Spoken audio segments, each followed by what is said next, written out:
What's going on, guys? Flick here, and welcome back to another episode of the Southampton Career Mode. And with the transfer window done, we can get back into the usual run of things, play 3 matches an episode like we will do today. But I do want to discuss some of our transfers, and I had a question come in regarding what kind of impact I thought Thierry Ambrose and Jordan Ibe can make on the team. We already know what Thierry Ambrose can do for Southampton. He showed that in Season 1, scoring lots of goals, especially late in the game, coming on as a substitute. And Jordan Ibe has had a great start so far, scoring on his debut, so I think both of those players have a very bright future here at Southampton. Once we started receiving transfer bids for Sebastian Haller, we knew we had to replace him for another striker, and there has been some controversy about the price tag for Kevin Volland at 32 million, but in my mind, as long as the team is picking up results, which they have been in the last episode and hopefully in this episode as well, I don't mind too much if a player isn't quite yet performing at the level I know they can. We're going to give Volland time, allow him to still be our first team striker, and allow him to develop as a world-class player. Recently, the video clip of Jordan Pickford singing in the locker room has taken the media by storm. He's the hot topic in England right now, and that's allowed Fraser Forster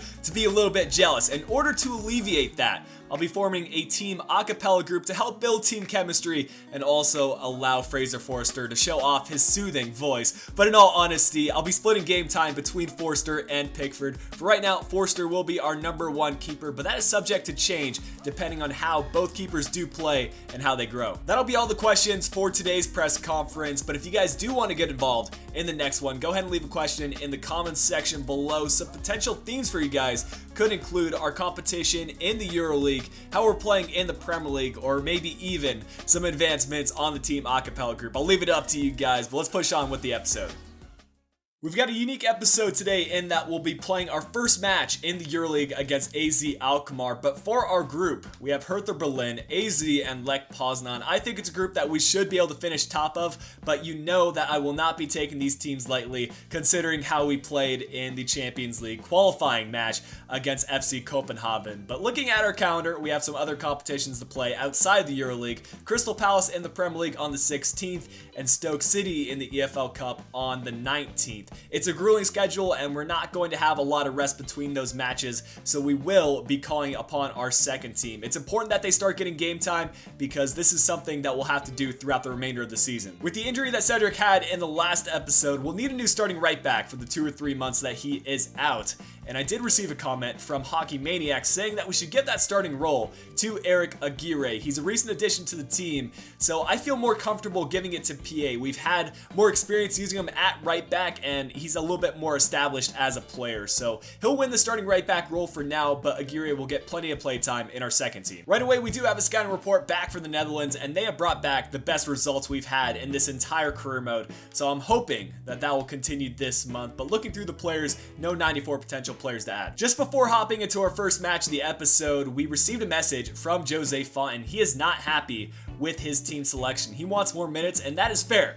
He was a first team player for us last year, and now he's transitioned to a squad rotational player. That can be tough on a career footballer that has spent so much time here at Southampton, and I want to leave on good terms with him. His contract is expiring at the end of the season, so I'll make sure to give him a start in the next match, and hopefully come the end of the season we can make him captain and allow him to lift up a trophy for Southampton. Starting off our EuroLeague campaign on a positive note is a high objective for me, so I'm willing to sacrifice stamina in our first team in order to pick up a result today and a full 3 points. No changes to our first team outside of giving Jose Font the right center back role and allowing Jordan Pickford to get the start between sticks.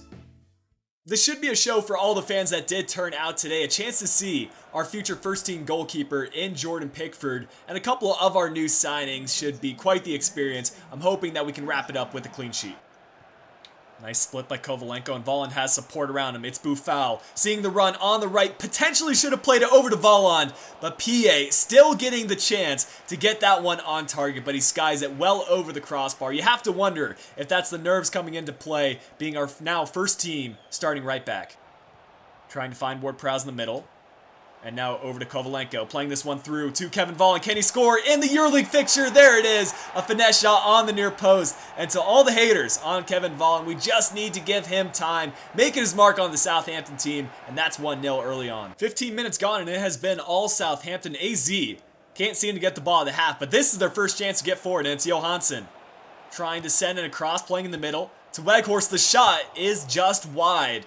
I don't know if Jordan Pickford had that covered, but luckily the shot was not on target. It has been all us in this first half, and I would love to score a second goal in order to establish our dominance, but now it's AZ on the attack. And Dos Santos on the left side will look to contain him and not give off a shot. It's Henriksen crossing it in. Need to clear the danger. Well done by Bertrand. Still with it, it's AZ. We're just going to boot this one away and try to get on one more attack. It's Hops who gets the interception. We get it right back with PA. Ref, let us play on. It's a clear advantage for us.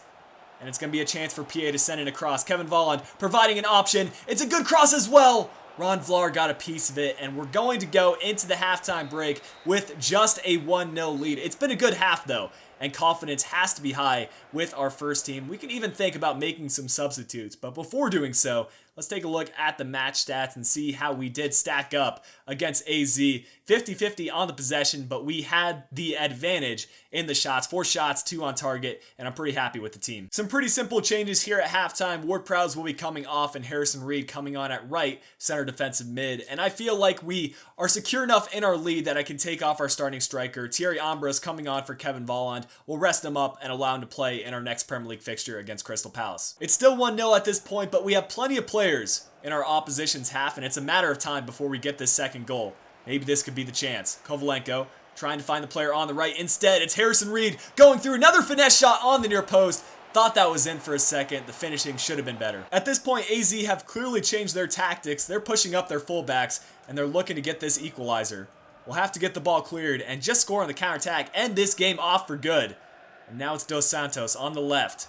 We'll look to contain, not give up a cross. But here he goes again to the corner flag. Has plenty of options in the middle. Still containing. PA gets the tackle, and Harrison Reed ends up distributing it. We have plenty of players forward, and Boufal will be the one we're looking for. Has another pass in the middle. And once again, Kovalenko over to Thierry Ambrose, looking to use his dribbling and looking for the support from Morgan Schneiderlin. Has Ambrose once more in the middle, instead of laid off to Bertrand. A triple tap cross will not find the target, and AZ cleared the pressure once again. The nerves were definitely high towards the end of that game, but we did enough at the start to pick up the 1-0 result, and a fair game by Jordan Pickford. Only a 7.3 rating, but that's a clean sheet in his debut match, and that's exactly what I was looking for. And speaking of debuts, it was PA to pick up an 8.2. He's looking exceptional at that right back position. Right after that game, we have a scouting report from Turkey, who has also brought us back some pretty decent results. And we'll see if we can sign up our first 94 potential player to the Youth Academy for the episode. Dogan will be that first player. And pushing on, we've got another one in Kaimak, a 79 to 94 potential player. 54 to 72 to follow that up, a 79 to 94 once again. Pretty good month this one from Turkey, but that'll wrap things up. Our Premier League fixture against Crystal Palace could boost us up within the top 4, and I think it's a feasible opportunity because Crystal Palace are lower mid-table in 13th place, and they've conceded quite a few goals, so we'll look to tax them on in this game. However, stamina is a pretty serious issue with our first team, so we have had the option for a second team. Still have some good players in here, like Kevin Volland and James Ward-Prowse, but we'll be relying on a largely unfamiliar front 4, Redmond, Hesketh, Rodriguez, and Volland. These guys haven't played too much together, but hopefully some individuals can stand out.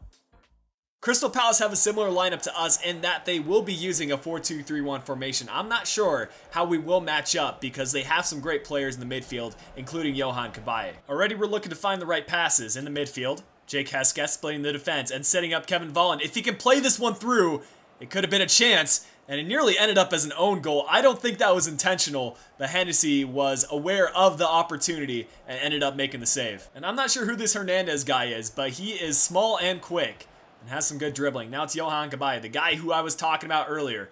But look at the tactics Crystal Palace are using. Once they get in an attacking position, they play backwards. I think they're looking for a draw. It's a corner kick chance for Crystal Palace. They do have Christian Benteke in there, so we need to watch out. And that is the man they're looking for. Fraser Forster with the initial save. He'll make a second one. And honestly, I think adding Jordan Pickford into the mix has improved Fraser Forster's play because he knows if he slips up, he could lose that number 1 role. Oh, Matt Target taking out Christian Benteke. That is not an easy task. And now it's going to be Matt Target once again. Finding Kevin Volland. Needs to bang this one far post. He'll look to do so. Hennessy with the save. Not coming out, but eventually making that save. And that was probably our best chance in this entire first half. But here go Crystal Palace once again. We get an attacking opportunity, and then they come right back on the counterattack. Luckily, we end up with possession. Matt Target playing it down the left. And it's Højbjerg pushing up, looking to play this one through. It's a perfect through ball to find Kevin Volland. Doesn't have much of an angle, but he does win a corner kick. We'll take that rather than nothing. Ward-Prowse sending it in. Someone heading in there. It was Jake Hesketh winning the header, but Hennessy collects. 45 minutes down, and it has been an exciting first half without a goal. Crystal Palace, I would say, has been the better side, and they've definitely shown it on the counterattack, but we need to make a change at halftime with the injured Nathan Redmond. Luckily, I do have a right mid in mind. The player who I'll be bringing on is Nathan Dyer, the player we brought on in a pre-contract at the beginning of the season. Another good through ball played by Crystal Palace, and this might stay in bounds. It's Hernandez to whip one in, and Christian Benteke was running onto it, but he just couldn't get his head on the end of it. Now it's Jake Hesketh leading the attack. Nathan Dyer might have the pace to beat the fullback, and here he goes. Probably the best chance we've had in the second half. Lofting it across. Someone needs to be on the end of it. Tompkins wins it.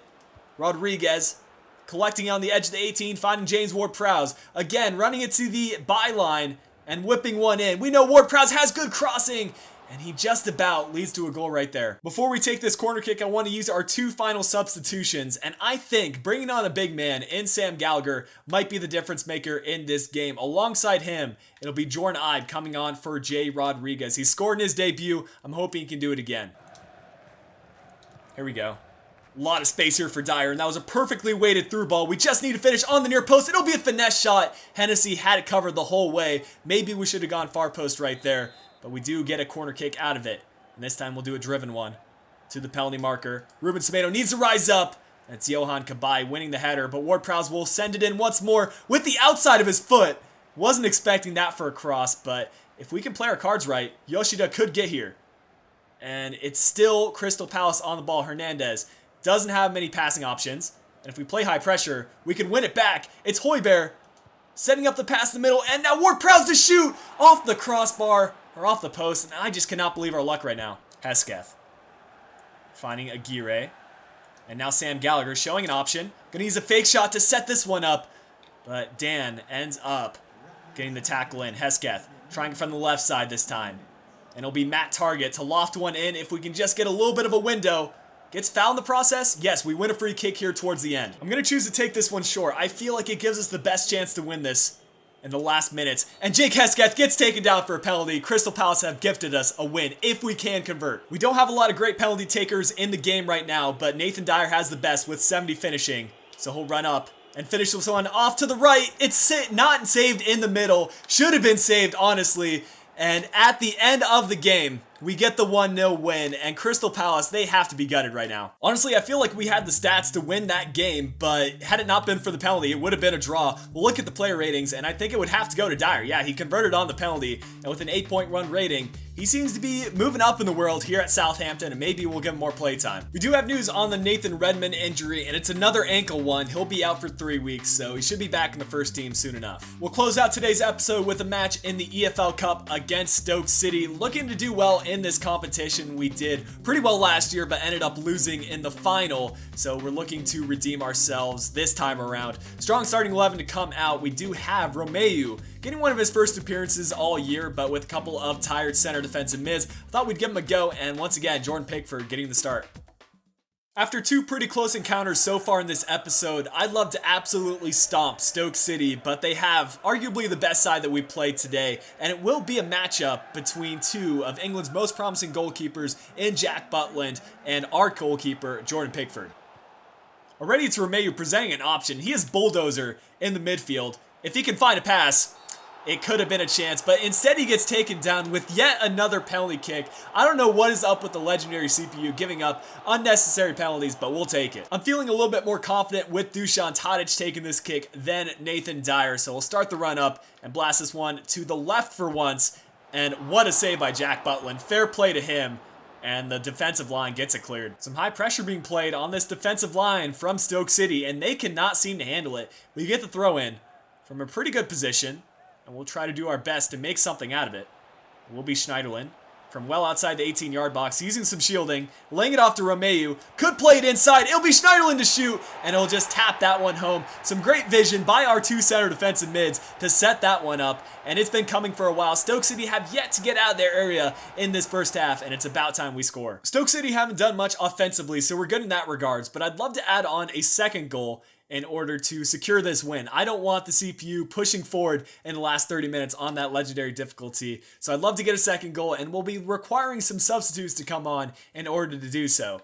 And it will be Flanagan to be one of those players. He sent a request to get some playtime in this match. I will oblige to it. Bring him on for Romeu, who set up the assist for Schneiderlin earlier on. Along with that, I'm going to give Sally Uchan some playtime. Hasn't appeared yet today, so he'll be brought on straight away for Kovalenko. And later on in the match, we've got Thierry Ambros available. We might choose him to go in for Kevin Volland, maybe even Jay Rodriguez. Look at us go. The passing play is on another level right now. And Kevin Volland looking to play it in the middle. It's Sally Uchan. Needs a scoop turn by the defender. I don't know how he's still on it, but it was a good save by Jack Butland, denying Sally Uchan from getting one of the best goals we've had all season in terms of dribbling play. Now it's Schneiderlin to Tadic. Has the runner on the left. It will be Bertrand. First time cross, and it's a good one as well. Will win the header, and Sally Uchan has been so unlucky not to score. It's a chance for Stoke City, and having not scored on that recent run of play, I'm a little bit flustered, and Pickford nearly hit it into his own net. We got lucky for that to hit his back and go out of play. That would have been so unfortunate because he's been spectacular so far, and that would be the kind of goal he concedes. There's Sally Uchan using his left winger for support, and now playing it through to Thierry Ambros. Has Uchan once again, and he might even be able to play this one to Sofiane Boufal, but goes right back to Uchan. I want him to get his goal because he deserves one at this point. But now Schneiderlin looking to add on a second. A finesse shot on the near post, and Jack Butland, we just could not seem to get that second goal by him. We should have had it on the penalty kick in the first place, and we've had chance after chance, but he continues to deny us. Ambros has absolutely done the defender, and it really wasn't anything complex. It was just using the right analog stick to burst by.